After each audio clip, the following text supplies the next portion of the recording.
Hola amados hermanos, ¿qué tal están? Soy Giselle Rojas, la pastora profeta del Ministerio de Restauración del Reino de los Cielos. En estos días he decidido grabar un vídeo en vivo para hablarles un poco de un tema muy importante para la Iglesia, que es la santidad. Es un tema difícil, es un tema profundo, pero creo que es importante que aclaremos algunos puntos para quitar un poco o para restar un poco de credibilidad a esas doctrinas que obviamente están predicando una santidad leudada que no tiene nada que ver con el Espíritu Santo. Si hay alguna interrupción en el vídeo, les ruego a los hermanos que suelen verme que por favor en el momento que puedan me lo comuniquen para ver si hacemos un corto, y si tenemos que hacerlo de nuevo, pues lo hacemos. Lo primero que tenemos que saber, mira, en estos días yo he estado manifestando unas actitudes un poco raras, he estado cambiando mi forma de ser, he estado cambiando incluso mi forma de vestir. Me ha sorprendido en gran manera la actitud de mucha gente que tiene cierta experiencia en el Evangelio, cierto tiempo, y que sin embargo no han tenido la disposición de en privado llamarme, sierva, mira hermana, está pasando esto y esto, ¿por qué está sucediendo? Realmente es alarmante, y es alarmante porque no ha habido un amor, una entrega, un discernimiento, una situación de querer realmente acercarse a la hermana para con los frutos del Espíritu de Cristo ayudarme o mirar realmente a lo que le pasa a la oveja. Fíjense, yo todas las cosas que hago las hago por mandato del Espíritu Santo. Difícilmente yo haga nada por voluntad mía. Y lo que sí le puedo decir a la iglesia es alarma acerca de la forma en la que yo me estaba vistiendo. No tiene sentido que lo haga la iglesia, porque esa es exactamente la forma en la que Dios está viendo a la iglesia. O sea, Dios está viendo a la iglesia en una condición completamente adúltera, en una condición totalmente de prostitución espiritual, y eso voy a intentar en el día de hoy hacerle entender al pueblo, hablando de doctrina, porque uno está tratando temas de doctrina, tiene que tratarlos de forma lógica para que el pueblo entienda, para que el pueblo no sea engañado y entienda cuestiones que son de revelación importantísimas para toda la iglesia, no solamente para la gente que cree que sabe sobre santidad. Para nosotros entender la santidad tenemos que irnos a los precedentes del Antiguo Testamento. O sea, nosotros en el Antiguo Testamento tenemos al padre de la fe, que es Abraham. No solamente tenemos a Abraham, desde el Génesis estamos mirando lo que es la fe y lo que es la verdadera santidad, pero vamos a partir de Abraham y del libro de Romanos, su capítulo 4, para explicar un poquito hoy el tema de qué es la santidad y qué no es la santidad interna, la santidad externa, qué diferencia entre una cosa y la otra, cuando nosotros nos vamos de la gracia a la ley y cuando cometemos adulterio espiritual, cuando la misma vestimenta se puede convertir en un ídolo para el cristiano y puede producir una santidad hipócrita, una santidad leudada que no tiene nada que ver con las de Dios. Entonces, ¿cuál es el problema que hemos tenido hoy en el pueblo para entender el concepto real de lo que es la santidad? ¿Cuál es la obra que ha hecho Cristo? La obra de Cristo coincide, o la obra de Cristo se radica en haber venido a establecer las leyes que se perdieron en el Edén espiritual. Es decir, nosotros en Adán morimos, como dice 1 Corintios 15, pues en Cristo todos pasamos a tener vida. Ahora, esa vida que yo paso a tener en Cristo, la paso a tener porque Él me introduce a mí en la gracia, y es ahí donde vamos a tratar el tema de Abraham y la justificación por la fe sin obras de la ley. El padre Abraham, cuando fue llamado, desde el principio que fue llamado por un Dios no conocido por Abraham, ni siquiera por sus padres. Desde Harán, Abraham se le dijo: deja tu parentela y yo te enviaré a un lugar el cual tú no conoces, es la tierra de Canaán, la que daré a las generaciones postreras. Canaán era símbolo de lo que iba a ser la conquista del mundo. Toda la alegoría de Abraham va a versar sobre lo que es la fe, toda la alegoría de Abraham va a tratar sobre lo que es el asunto de la conquista del mundo de Cristo por medio de la gracia.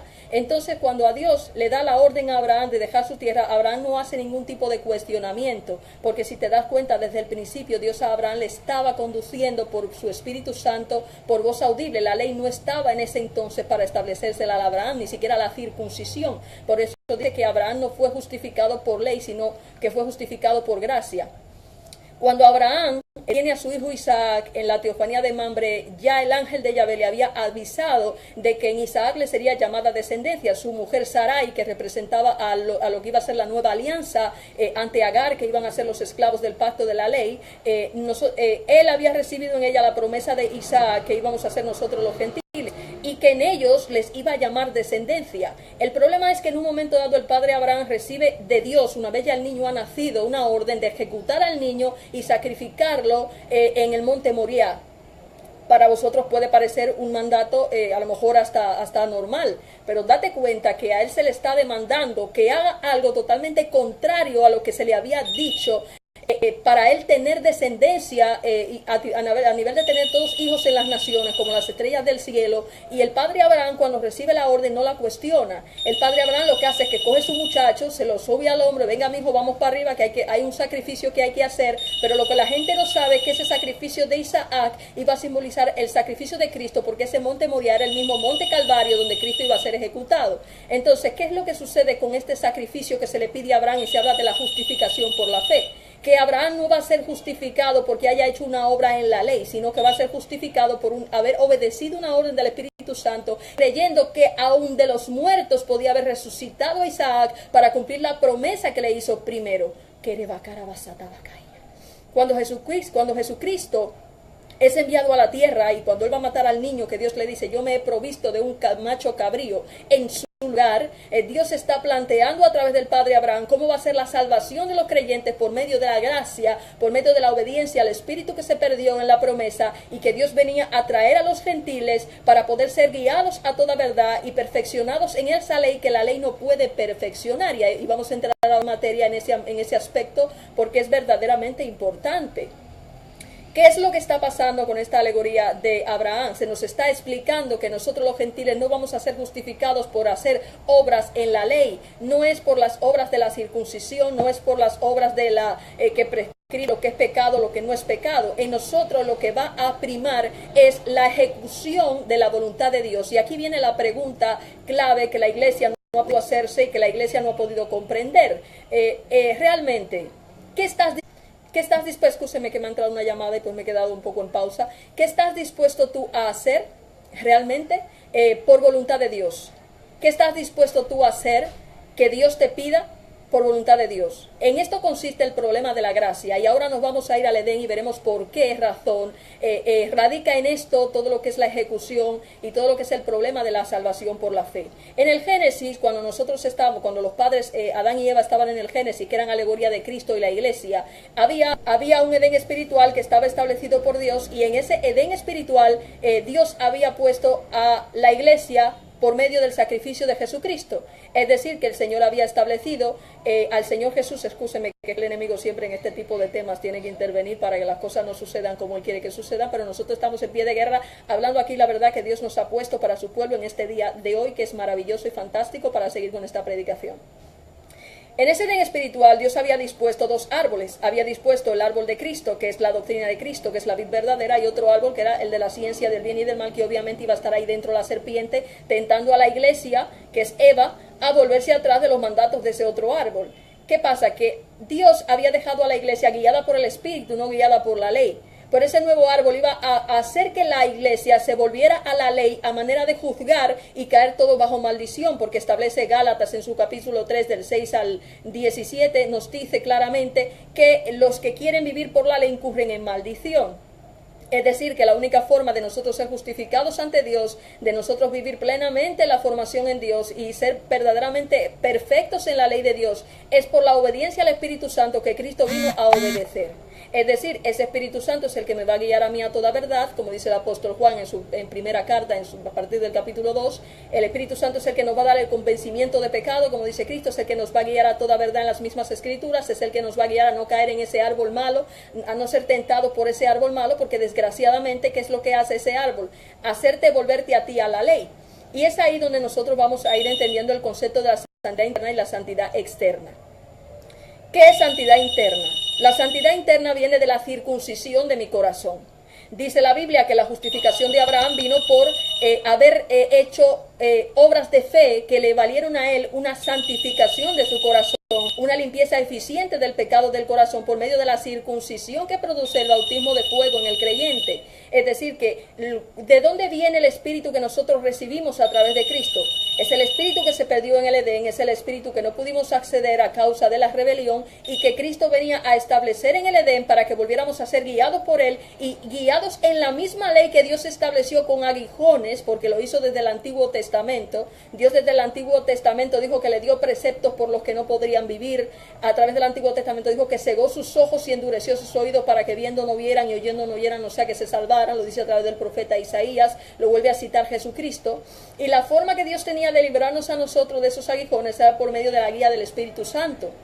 Porque yo vuelvo y le reitero al pueblo, como le decía a un hermano anoche, estábamos ahí haciendo un debate hasta las tantas de la madrugada, unos cuantos hermanos, sobre la santidad y sobre lo que es la fe, y decíamos que verdaderamente cuál es el pecado que te lleva a ti verdaderamente a caer de la gracia de Dios. Es la desobediencia al Espíritu Santo, cuando yo empiezo a juzgar lo que es o no es de Dios, lo que es justo y lo que no lo es. Ahora bien, esa santificación interna va a producir en mí una santificación externa, y esa santificación no viene porque yo me aplique la ley, sino porque el Espíritu Santo de Dios me va a apartar de las cosas del mundo para poder ejecutar la voluntad de Dios, que es la que verdaderamente es justa y buena y verdadera. Eso no incluye solamente la vestimenta, eso incluye una disposición en mis obras hacia el prójimo. ¿Qué es lo que sucede? Cuando yo como cristiano recibo una orden del Espíritu Santo y empiezo a juzgar lo que es o no es de Dios, lo que es justo y lo que no es, lo que es santo y lo que no es santo, inmediatamente yo caigo en rebelión. Y esa rebelión que produce en mí que yo salga inmediatamente del Edén espiritual y caiga en la muerte espiritual, que es lo que realmente Satanás pretende hacer con el creyente. De manera que nosotros tenemos que tener claro que cuando nosotros entramos al Edén espiritual de Dios, tenemos que aplicarnos lo que es la obediencia a ese Espíritu de la gracia, que es el que ha venido a guiarnos. ¿Por qué razón? La Biblia, como le decía yo al hermano anoche, ha pasado por las manos de Satanás desde hace 4000 años. Es un libro maravilloso, es un libro fantástico, es un libro inspirado, pero hay que reconocer la realidad. La realidad es que la Biblia es un libro que Dios ha hecho una obra fantástica y poderosa y estupenda, pero ha pasado por exactamente 4000 años. El pueblo de Israel, usado por el diablo, en su mayoría esos rabinos y esos intelectuales, maestros de la ley, que hicieron lo que dio la gana con la Torá, haciendo cambios en la misma palabra. Lo mismo haría la Iglesia Católica por más de 2000 años, porque sabemos que la Biblia ha movido muchísimo poder. Sería ilógico que nosotros no creyéramos que la Iglesia Católica ha podido hacer algún cambio, ha podido hacer alguna alteración en la palabra. Eso carece realmente de sentido. Entonces, partiendo de ese fundamento, entendemos por qué Cristo nos envía a nosotros el Espíritu Santo una vez muere Cristo, porque venía a introducirnos otra vez al Edén espiritual. Pero así como Él nos iba a meter en el Edén espiritual, también iba a dejar otra vez la tentación dentro de la misma palabra para que nos volviéramos a la ley. ¿Cuál es el problema de la ley? Que cuando yo procuro vivir por las obras de la ley, yo me hago deudor de toda la ley, pero la ley tiene una consecuencia según Gálatas 3:6 en adelante, y es que yo no puedo cumplirla. Ella no me puede perfeccionar, como decía el joven rico. Yo cumplo este mandamiento, no robo, no fumo. Tú no puedes ser perfeccionado por obras de ley, porque la misma ley establece que el que transgrede un precepto, sea cual sea, se hace deudor de toda la ley. Lo que me hace a mí caer bajo maldición, inmediatamente tengo conocimiento de la ley, porque la voy a transgredir de muchas formas. Esto no quiere decir, obviamente, que no vamos a vivir bajo la ley. Hay una ley, pero es la ley del Espíritu, que es la que verdaderamente santifica al creyente, es la que verdaderamente te guía a ti a toda verdad, para poder entender lo que es la santidad verdadera de Dios. ¿Existe la santidad sin la obediencia? No existe, porque tú no eres quien para juzgar la voluntad de Dios, tú no eres quien para juzgar lo que es de Dios y lo que no es de Dios, y en el momento que tú en la iglesia lo haces, en el momento que un pastor ejecuta un juicio sobre el Espíritu Santo y se constituye en blasfemo, cae inmediatamente en maldición, porque ese es el único pecado que no es perdonado ni en esta vida ni en la pasada, ni en la futura. Entre otras cosas, ¿por qué nosotros estamos cayendo en el pecado de Adán? Yo le explicaba al hermano anoche y le decía, mira, es que el problema que ustedes tienen que entender es que Dios estableció un sistema para probar al mundo entero. Es una obra en la cual Él ha probado al mundo entero con el mismo diablo a volverse atrás en el desierto, que nos introduce Cristo, ¿con qué? Con un mensaje que va a transgredir concretamente las maldiciones de Génesis 3:15, bueno, Génesis 3. ¿Qué fue lo que transgredieron Adán y Eva? Al desobedecer, ¿qué maldición cayó sobre ellos? No pudieron entrar al descanso divino. ¿Esto qué significa? Que como cuando Moisés sacó al pueblo de Egipto de los trabajos esclavos que tenían allí, el pueblo no pudo descansar. Él dijo, juro que no entrarán a mi descanso. ¿Por qué? Porque el pueblo era contumaz, era desobediente. ¿Qué es lo que viene a hacer Cristo? A devolverte a ese descanso. Por eso se dice que el nombre de Noé es descanso, porque Dios iba a dar descanso al pueblo de las obras y los trabajos de las manos a causa de la tierra que Dios maldijo en Génesis 3. Por consiguiente, nosotros los creyentes tenemos que acceder a ese descanso, como dice Hebreos 3 y su capítulo 3 y capítulo 4. ¿Qué hay de nosotros si incurrimos en ese mismo error? Porque es como dice el profeta Oseas, los que pecan en ese pecado se hacen idólatras, empiezan a ser adoradores del becerro de oro, de adoradores de Baal, porque están incurriendo en maldición. Es una transgresión, porque eso fue una maldición. El trabajo como tal fue establecido como maldición a Adán a causa de la rebelión. No hay razón para que si Cristo te saca de la maldición, tú continúes en ella, porque no se trata de lo que tú quieras, sino de lo que Dios establece como ley. ¿Quién te tienta a ti a volverte a esos trabajos y obras de las manos, sino el apóstol Pablo? El apóstol Pablo seductoramente te va a introducir a ti ahí, porque Dios tenía pensado establecer un sistema llamado Babilonia a través del apóstol Pablo para él procesar a nivel mundial a todos los creyentes en base al mismo aguijón que probó Adán y a Eva en el Edén. Y ese es el problema que tenemos. ¿Qué otra ley transgrede? La ley que establece que no se come carne de animales. ¿Qué fue lo que hizo Moisés? Inmediatamente introdujo al pueblo en el desierto, quitarle la carne para darle maná. En Números 11 tuvimos ahí la dificultad de que mató a un montón de gente, porque después que ellos se pusieron a comer y a beber y a pedir carne que no podían pedirla en el desierto, pues Dios agarró y los mató a todos y los dejó tendidos en el desierto, porque así es como Dios opera y como Dios actúa. Entonces, ¿qué es lo que tenemos aquí? Esa es otra ley, pero también está la ley de la mujer. La mujer cayó en maldición, el varón se enseñorearía de ella. ¿Y qué es lo que hace Pablo? De una manera o de otra te va a inducir a ti a pensar que la mujer sigue siendo transgresora a pesar de que Cristo la perdonó y que era símbolo de la iglesia, y va a decirte que tienes que seguir enseñoreándote de ella en tanto que la limita por debajo del varón, aun a pesar de los dones, aun a pesar del ministerio, provocando que incluso la mujer no tenga una relevancia a nivel del varón, ni una igualdad con el varón dentro del templo. Y todo esto estaba pensado porque es un sistema, es un poder, excúsenme, es un poder engañoso, es un poder, como dice segunda de Tesalonicenses 2, pensado para probar al mundo entero a través de una copa llamada Babilonia, como dice el profeta Jeremías en su capítulo 25. Entonces, ¿qué es lo que acontece con el creyente en la gracia? Que usted tiene que dejarse guiar por el Espíritu Santo. En el momento que el Espíritu Santo entra a usted, Él es el que le va a convencer de pecado y de juicio. Él es el que le va a guiar a usted a la santificación interna y lo va a guiar a usted a la santificación externa. Él es el que le va a dar el convencimiento a usted. Ahora bien, usted no me puede juzgar a mí por ley de vestimenta tampoco, porque ya no estamos en la ley.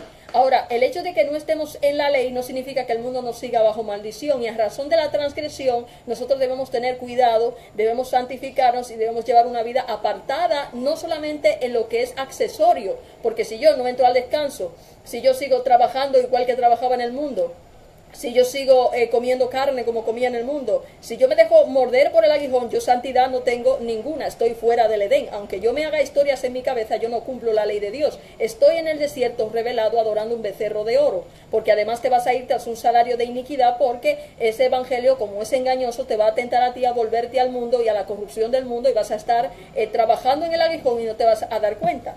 Por eso es que muchos creyentes, cuando vienen al cristianismo y el Espíritu Santo les demanda cosas que parecen contrarias a la palabra, ellos empiezan a juzgar y caen en transgresión, porque yo no soy quien para cuestionar los mandatos de Dios. Aparte de eso, yo no puedo hacer legítimo algo que Dios no ha hecho.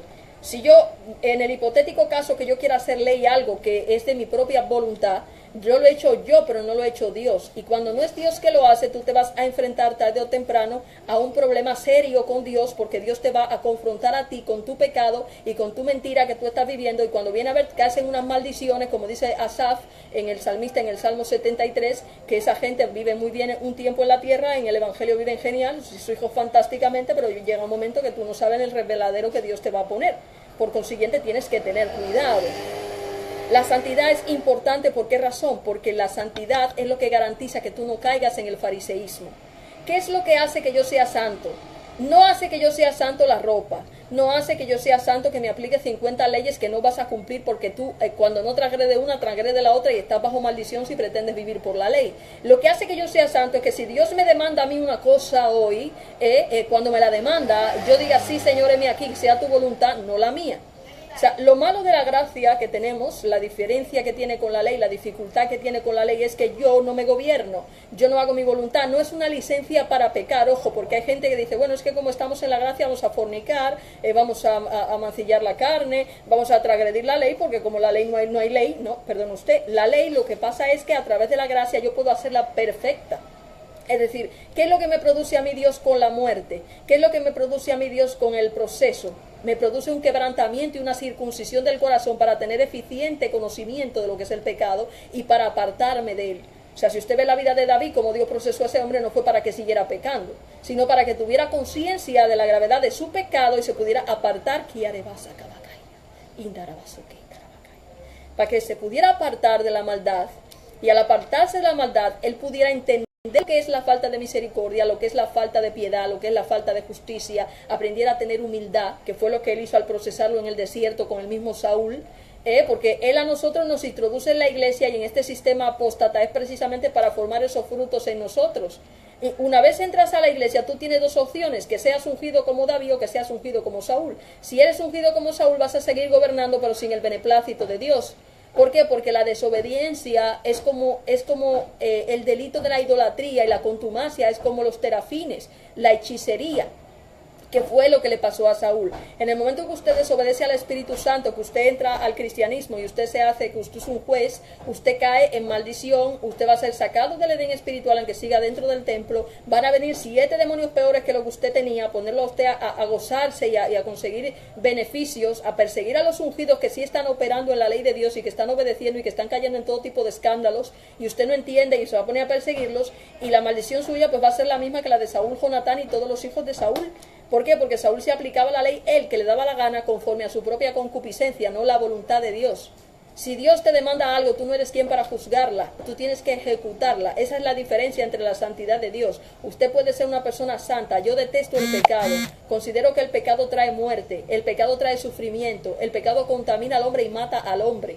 Pero si Dios ejecuta y me pide a mí algo que haga, que mate, que haga lo que sea, yo no soy quien para cuestionar a Dios, yo lo ejecuto, porque yo vine aquí a eso, al Evangelio.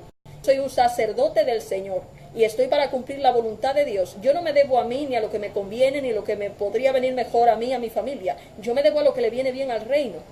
Y esa es la diferencia entre la santidad accesoria, la santidad hipócrita y la santidad verdadera. Mi santidad no depende de lo que la gente piense de mí. ¿Por qué? Porque yo he muerto.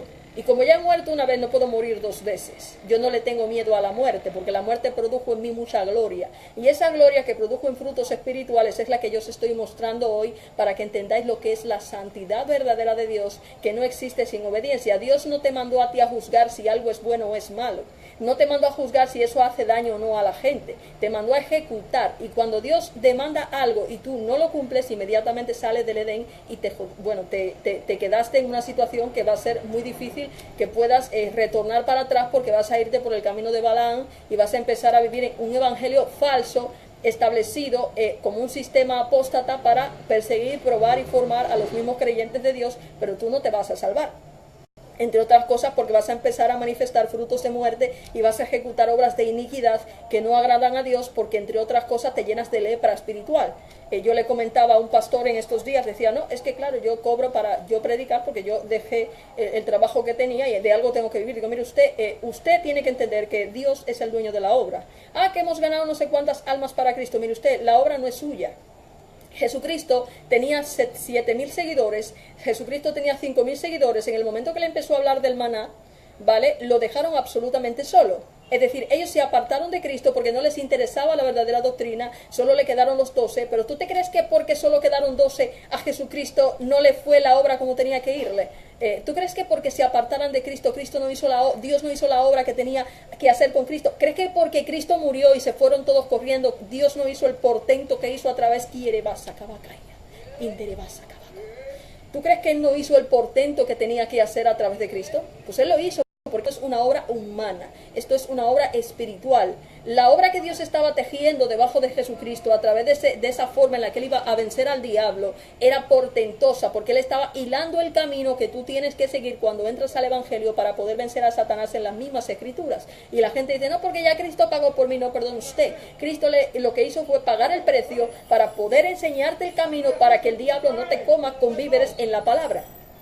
Y eso es exactamente lo que Cristo vino a hacer, no vino a hacer otra cosa. Obediencia total al Espíritu Santo, que te va a guiar a la muerte de cruz, como dice Gálatas 3 a partir del versículo 6, establecido que la justicia tuya vendrá por la justificación por las obras de la ley, en tanto que lo que Dios te demande no es juicio tuyo decir si es o no es ley, porque la ley la establece Dios y la justicia viene de él. Si a Dios le place matarte como quería matar a Isaac, si a Dios le place matar tu carne como quería hacer con el sacrificio de Isaac, dice, poderoso es Dios para resucitarte aún desde de entre los muertos, porque es exactamente lo que él hizo con Cristo. Él hizo con Cristo que una obra de resurrección, él levantó a Cristo de entre los muertos, a pesar de que le había dicho que le iba a glorificar, que le iba a dar muchas almas, que iban a tener muchos hijos a través de Isaac. Él estaba dispuesto al sacrificio, y es lo que Dios pide de nosotros, justicia por la fe. Dios no te llamó a ti a cuestionar lo que es derecho, lo que no es derecho, lo que es ley, lo que no es ley. Dios te llamó a ti a ejecutar la voluntad de Dios. Mi alma alaba la gloria de Dios, y eso es la santidad. ¿Qué justificó a Finés? El asesinato de una madianita que estaba fornicando con un israelita, como era una mujer extranjera, considerado enemigos de Dios. Dios consideró santo para aplacar su ira que se atravesaran por el bajo vientre esa gente, y le hizo sumo sacerdote, mi alma alaba la gloria de Dios, en base a un celo por las cosas santas. ¿Por qué? Tú dirás, ay, pero es que él los asesinó y eso es un pecado, matar es un pecado. Ya, perdón usted, pero si Dios lo manda, es Dios, Él es el legislador, usted no es quien para juzgar si eso es ley o no es ley. Hoy tú le dices a un cristiano, haz esto que él pedía en el Antiguo Testamento y mínimo te la pidan. No, eso no se puede, porque eso no lo puede mandar Dios, porque Dios, sí, porque ellos son Dios. O sea, ellos se plantean, ellos ejecutan, ellos piensan que ellos son Dios, que ellos pueden decidir lo que es de Dios, lo que no es de Dios, lo que es justo, lo que no es justo, lo que es santo, lo que no es santo. No, perdone usted. Lo que Dios decide en su soberana potestad no es asunto suyo. Usted está para ejecutar o no, y de ello depende pues su vida entera.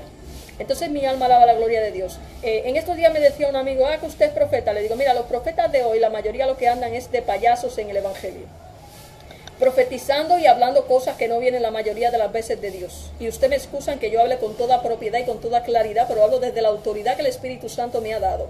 Yo no soy profeta de Baal para andar hablando 50,000 lenguas aquí, ni hablándole a usted lo que a usted le gusta en su carne, porque yo no le voy a decir a usted lo que a usted le place para que se lo lleve el diablo.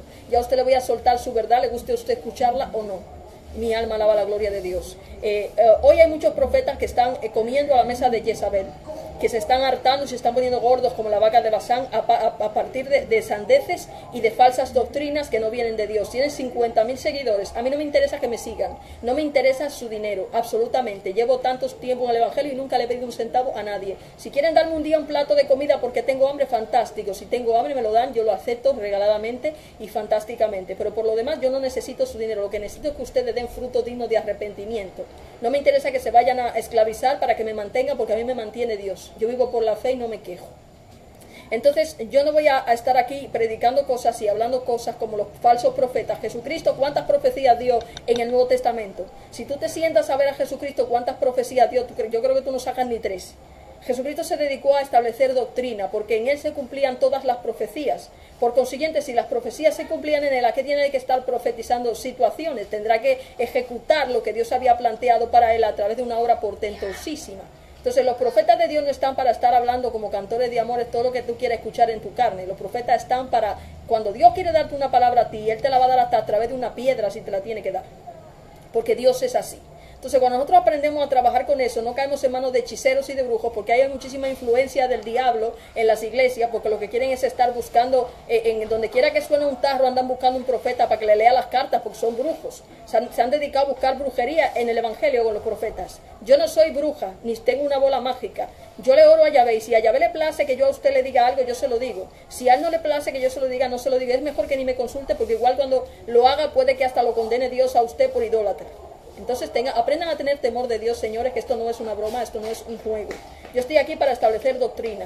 Yo estoy aquí para hablarles a ustedes de la santidad verdadera de Dios, que consiste en la obediencia. Tenemos un aguijón del tamaño de un templo en las Escrituras. A Dios le ha placido en este tiempo hablarles a ustedes de ese aguijón para que ustedes no sigan anclados en él, porque van a estar en Babilonia y se van a perder. Si siguen por ese camino van a acarrear maldición. Aprendan a oír la voz de Dios. Dios habla, que a mucha gente no le habla en voz audible. Ejecuten la voluntad del Espíritu Santo, porque para eso nos ha llamado Dios al Edén. Esto es lo que soy. La santidad mía no procede de lo que la gente ve. Cuando usted es una persona ungida por Dios, puede ser usado de muchas formas por Dios para procesar al pueblo y para probar al pueblo.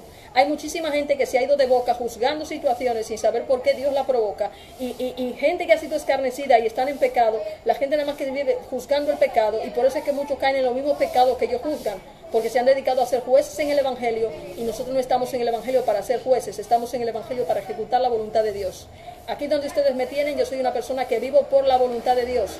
Si yo tengo que hacer una transgresión de una ley, yo la hago, pero es si Dios me manda. Yo no peco, no practico el pecado, gracias a Dios, bendita sea la gloria de Dios, y trato de no ser laxa. Eso no quiere decir que si Dios me demanda a mí algo que no se entiende por la ley, yo no lo vaya a ejecutar. Yo lo ejecuto porque yo estoy aquí para obedecer a Dios. Fue Él el que me llamó y Él es el legislador, Él es el juez, no yo. El día que yo me haga juez y yo quiera tomar el papel de Dios, líbreme Yahvé de su ira, porque eso es muy peligroso.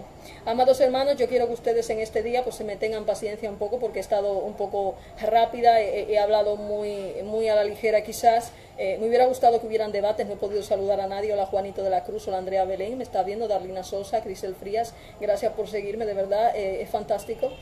Lamento que el vídeo ha sido quizás un poco largo. Yo voy a seguir hablando de estos temas de doctrina porque me interesa que se comprenda lo que es la santidad, me interesa que se comprenda lo que no es la santidad, me interesa que la gente entienda que estamos anclados en un aguijón en la palabra, que hay un adulterio espiritual cuando usted se quiere volver a la ley, cuando usted no quiere ejecutar la voluntad del Espíritu por el miedo a la muerte, y que no hay otra forma de usted salir de esta si no es obedeciendo al Espíritu Santo. Espero que esta tarde sea productiva, que esta tarde sea buena. Me he tomado la molestia de tratar este tema porque hay mucha gente que lo está viendo, lo está mirando, lo está estudiando y lo está exponiendo de forma errónea. Yo quiero que ustedes aprendan a perderle el miedo al Espíritu Santo. No me llamen al Espíritu Santo Satanás. No fue Satanás que lo llamó a ustedes al Edén. El Satanás es en la misma palabra que está tentándote a ti a volverte atrás y a desobedecer al Espíritu en voz audible. Aprendan de Dios, aprendan de cómo ha sido el Antiguo Testamento, cómo Dios ha trabajado con esos hombres, cómo Dios ha ejecutado con esos hombres, para que ustedes no se pierdan en lo claro, porque la santidad de Dios no es accesoria, la santidad de Dios no es externa, la santidad de Dios es interna y se manifiesta afuera, pero es en las obras hacia tu prójimo. También se manifiesta en tu vestuario, en tanto que tú tienes un apartarte para Dios y una santificación que te produce el mismo Espíritu a ti. Y eso es lo que quería comentarles en el día de hoy, amados hermanos. En el próximo tema seguimos tratando con el Nuevo Testamento, porque hay mucho desconocimiento, sobre todo las cartas del apóstol Pablo, dónde están los aguijones, dónde está la verdad, dónde está Cristo, qué es la gracia, lo que ha ido pasando a lo largo de los siglos con la iglesia de Roma, qué han hecho con la Escritura, qué desastre han hecho con la Escritura. No estoy hablando estos temas para desafiar a nadie, no es para hacer daño a nadie. Estábamos en los tiempos de Elías y los profetas de Baal. Acuérdense que los tiempos de Elías, acá tenía a 100 profetas, lo tenían que tener metidos en cuevas con agua y pan, porque la persecución era tremenda. No es para que me persigan, yo he pagado un precio muy alto para hablarles la verdad que yo les hablo. La pueden recibir o no, pero yo estoy aquí para decirles la verdad, porque alguien tiene que decirla, y esto es lo que yo he tenido para ustedes en este día, por amor a Cristo, por amor a ustedes. Que el Señor me los bendiga en el amor de Dios, y que pasen una maravillosa y fantástica tarde. Que Dios me los bendiga.